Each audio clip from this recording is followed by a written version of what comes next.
Hi guys, I'm Maria and I'm going to talk to you today about advertising. Advertising plays a huge role in the US economy and fulfills many consumer needs. Advertising is so productive and our population has become so accustomed to seeing and hearing all of the ad messages that we don't always find these messages. Although a lot of people think that advertising is a new era, advertising has been going for thousands of years. Starting at 300 before Christ, Babylonian clay tablets with the name of merchants have been found, as well as Egyptian papyrus, which was a form of paper that was used to advertise the arrival of ships carrying various goods. Johann Gutenberg was the first person that invented the printing press around the 1450s. Starting with radio advertising, not everything was ideal on the business of this radio advertising. In the early 1920s, stations were airing programs but not generating any income for their work.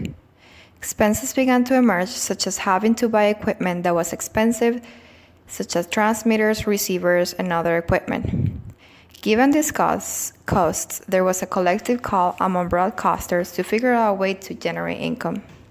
So, sponsored radio started. Although the idea of commercial radio was undergoing serious discussion, radio advertising was largely considered in poor taste and an invasion of privacy.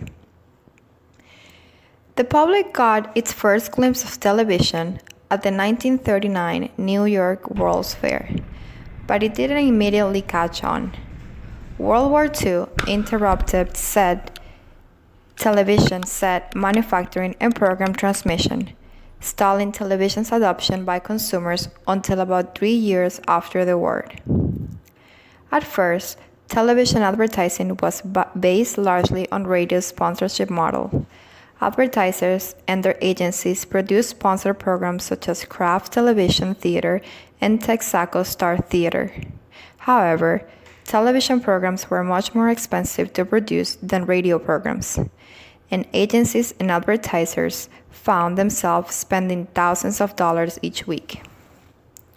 NBC television executive Pat Weaver extended William Paley's idea of selling ad time within radio programs to television and came up with what is known as the magazine style of television advertising.